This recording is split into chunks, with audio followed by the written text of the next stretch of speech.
Hey guys, before we get started, I wanted to talk to you about my new program. It's called the Endless Bundle. It includes all my patterns, all my downloads, all of my videos, all my courses, everything. If you are interested, click the link in the description to learn more.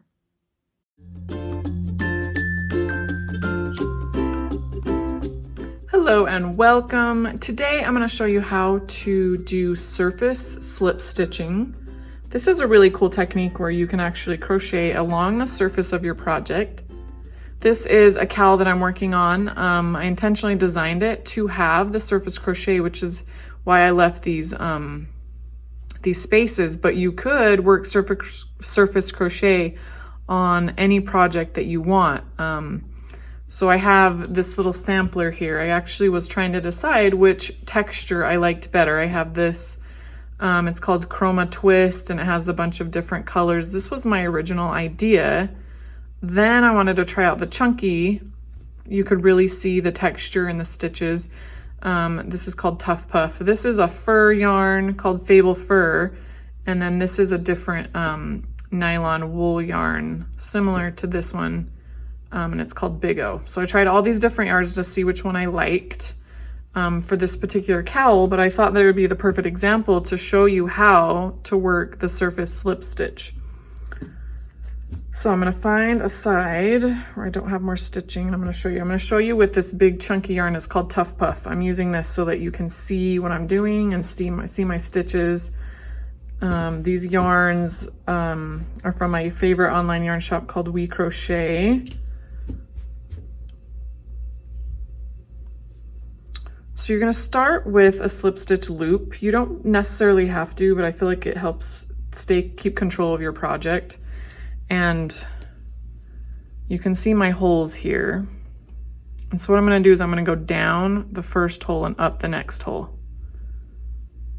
So this particular project has the holes like this, but again, you can work this in any project. You just need to bear in mind, you know, what are you calling the holes? Are you just putting them down in between the stitches? That's totally fine for you to do that. But for the purpose of this tutorial, I'm going to show you through the holes in between these stitches. So we're starting from the top, and you have this part, which is the very top, and I'm going to go down under the top edge. So I'm not going to be working right here, so there is going to be a little bit of a space between the stitches. You can see here there's a little bit of a space between the stitches and the top, which we can fix that later. But when you get started in the next one. So here's my project. I'm going to put my hook down through that first hole and up through the next hole.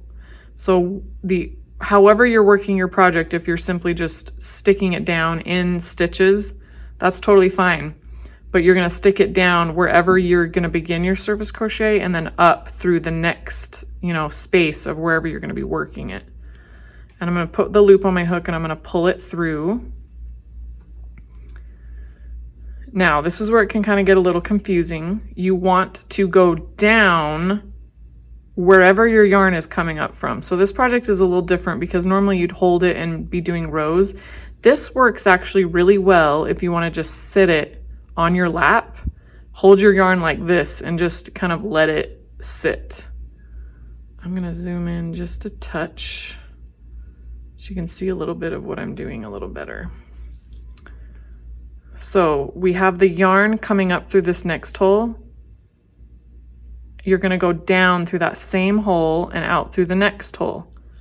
You're going to yarn through, pull it through, just like you would a normal slip stitch. I think the confusing part just comes in where you're going to be working your stitches. So you go down.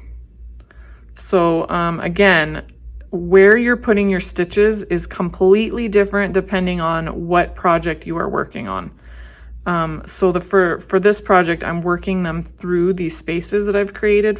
But for your project, wherever you put your hook is going to depend on your project, but you always want to put your hook down into the same hole that your yarn is coming out of. So you can see that it's here. So I'm going to put it down that hole, up through the next space, wherever that is, wherever that happens to be on your project. That's where you put it. So my yarn is coming up through that hole. That's where I put my hook. grab the yarn and pull it through. So you can see that you have that beautiful surface slip stitch. You are going to kind of have this because it is a stitch and it's going to kind of stand just a little bit off from your project, but having that right there is totally normal. Now, when you're working this stitch, you want to make sure that you try to keep it as loose as possible. For this project, I don't have to keep it as loose because I'm using such a large hook and such a bulkier yarn that my project is made of. However, if you're, for instance, right here, this is the same yarn. This is also chroma twisted is what it's called.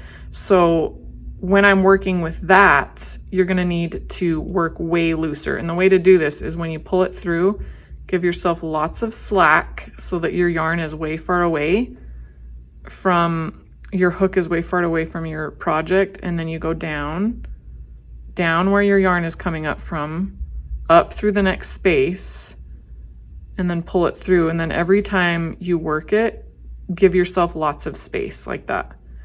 And when you do that, your slip stitches will be nice and loose. And the reason we want them loose is because if I work them as tight as a normal slip stitch would be, I'm going to zoom out a little bit so you can see my whole project. So this, I use the same hook, the same yarn. However, the space between these holes is much wider than a normal stitch would be. And so if you work it at normal tension, doing what you normally would, it's going to scrunch it in like this. So if you don't want the scrunching, if you want it to lay it flat and not change the shape, then you need to do that technique of pulling it nice and loose every time you work one. So we're going to zoom in a little bit. Every time you work one, you're going to go down. Just remember to always go down where your yarn is coming out of. So I'm going down that spot, up through the next spot, wherever that is on your project, depending on what project you are working. And you need to make sure that you got lots of space right there, down, up through the next spot, yarn over and pull it through. As long as this loop right here is the loose one, then your project, your stitches will be loose later. It doesn't really matter if this yarn over is loose so much as this one, because this one is the one that's giving it the length of the stitch. So you're basically just working a slip stitch.